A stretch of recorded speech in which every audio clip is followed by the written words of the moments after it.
What's up, guys? Barry Gaming here, back with some more Idle Heroes, and today we are going to be building the brand new artifact. I want to see what it can do, and there's a couple different versions we can talk about. Actually, where is it? I don't know, oh, it's way down here. Yes, the Shark Cannon Shell. So it gives crit damage and speed, which honestly doesn't sound like super amazing, because that means you're not going to get a round one active. But on heroes that don't need a round one active, this thing could be pretty busted crazy good. So there's a couple different versions of it. Number one is there will be a normal version of it when you take it to Splendid, which gives crit damage and speed. And then of course at the end of the hero's round, or when releasing basic attacks, so in the first round, you will gain a layer of Frenzy Propelling, stackable up to 6 layers. When releasing an active skill or being killed, it consumes all those layers, each of which is going to deal damage split based on the number of surviving enemies. So if there's a 6 enemy lineup, it's only going to do 200% damage to each one of them. If there's one alive, it's going to do 1200% to the one target. So it's kind of like a smart AoE slash single target ability, which is cool. And then yeah, it says to all enemies based on the surviving. Afterward, increases self all damage dealt by 8% for 2 rounds, so that's pretty cool. And then Frenzy Propelling basically says each layer increases the hero's all damage dealt by 8% at the beginning of each battle. It grants the hero 2 layers. So the first round, you're essentially going to get 2 at the start of the battle, 1 from releasing a basic, and another one. So you're going to be up to 4 immediately, meaning this is going to be a pretty big hit. This right here is solid. Crit 20, 50, 75, but if you go for the D-Effect version, you get 25, 60, 100 speed, and 20% all damage dealt natively built right in. So this is a little bit different, but very similar. At the end of the hero's round, it gains 1 layer of Frenzy Propelling. When releasing basic attacks, you get 2 layers of Frenzy Propelling. Stackable up to 6 once again when releasing active skills or being killed. So again, if it kills, it's like a suicide bomb pretty much. Consumes all layers of Frenzy Propelling, dealing the same amount of damage. Afterward, it still gets 8% all damage dealt. This one's a little different. You gain different buffs based on the total number of those layers you have. So if you have 2 layers, you get 1 layer of gunpowder armor, which is essentially, I think it's supposed to say dynamite powder armor. Yeah, it's basically Penny's ability. So he will then be able to consume a layer of that armor to offset a control effect. If you get up to 4 layers, you'll be getting that armor plus this armor, which is we'll call it reflection armor because that makes more sense, which is mark damage. It can kill through unbending will, offset 33% of the next damage received from an active or basic attack, and reflect it to the attacker. That's really big. If for some reason you manage to get up to 6 layers, which is pretty difficult, you'll get an additional layer of each. So you'll get 2 layers of each. However, getting there is kind of difficult. So let's just take, for example, beginning of battle. You're going to get 2 layers beginning of battle. You use a basic attack, you get an additional 1 layer. Or sorry, 2 layers, and then at the end of the round, you'll get 1 layer. So that brings you up to 5. If for some reason you get crowd controlled then, and like, I guess that is possible. Like if you get crowd controlled, you won't get to be able to use your ability because you have to release an active skill.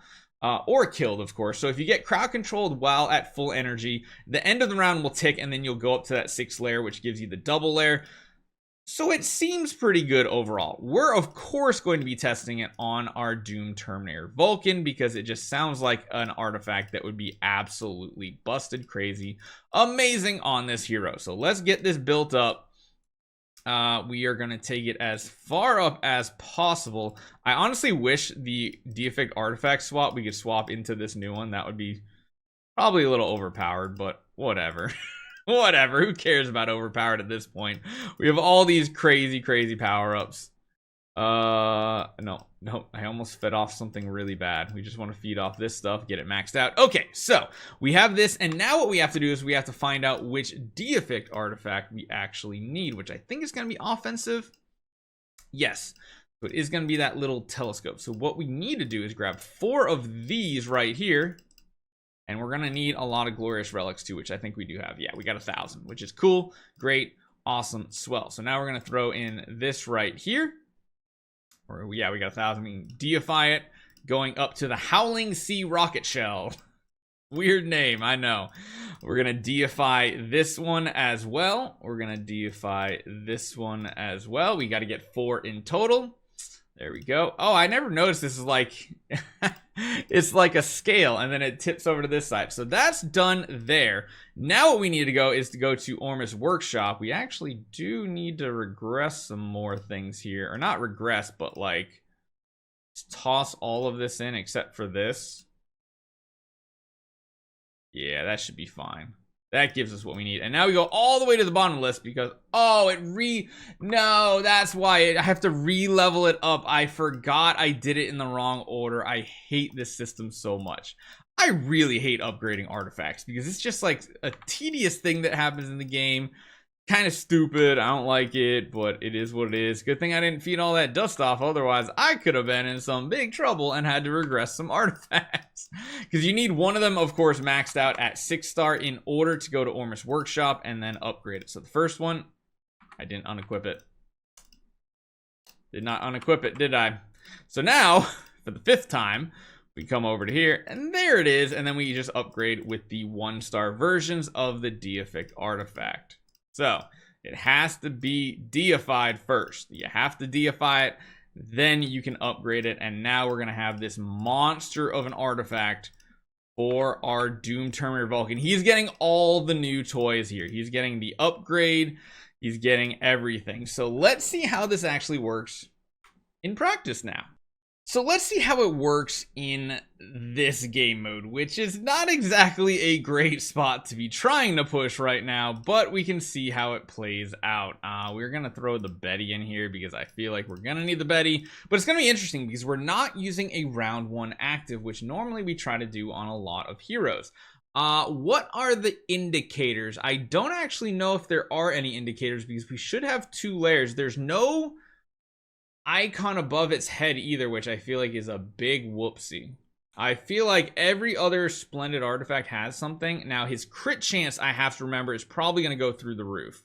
So we have to keep that in mind when we do this too. He's going to have full energy.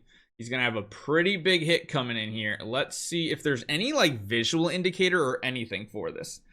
So let's keep them all locked down, see what happens next. We have tons of hits coming from heroes. End of round should be happening here. And then we get to go.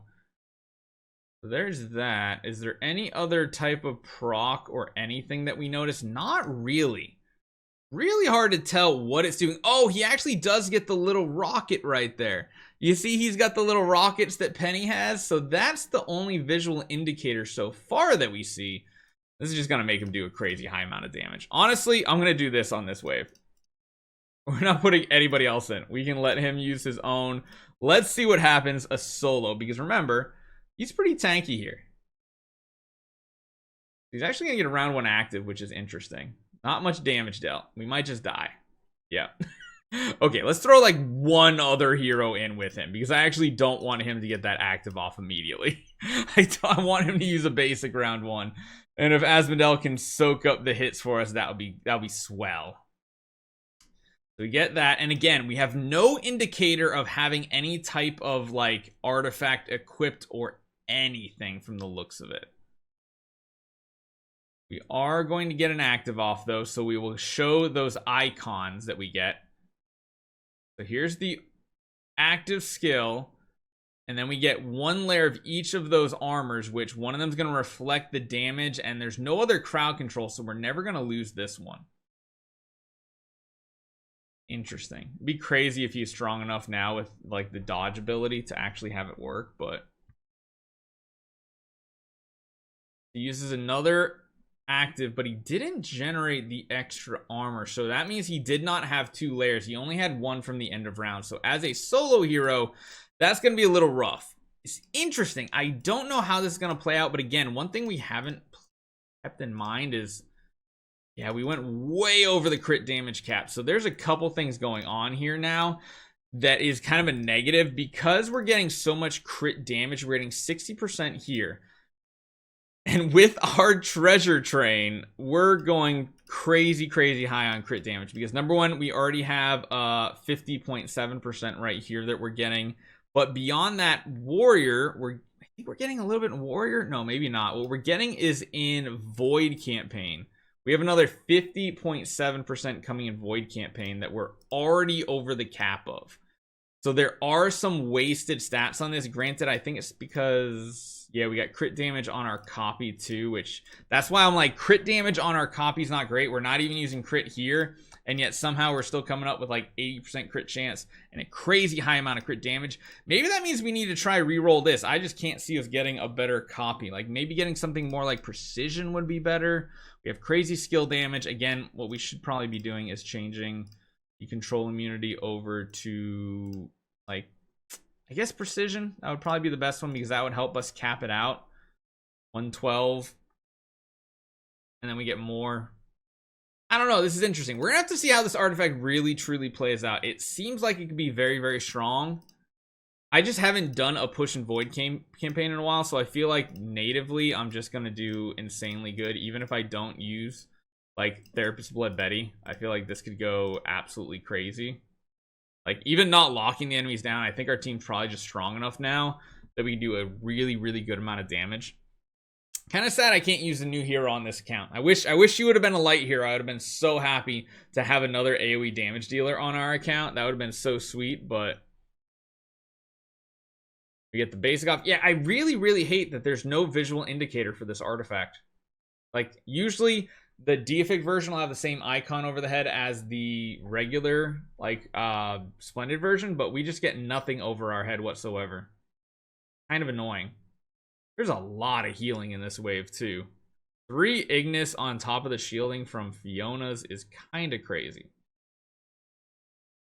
But you can see here, we're never not going to crit. Like, it's just, we're never not going to crit with this Vulcan, and the amount of damage he can output is probably just straight up disgusting. He also feeds himself a lot of energy, which means this ability is not going to ever really stack up a ton.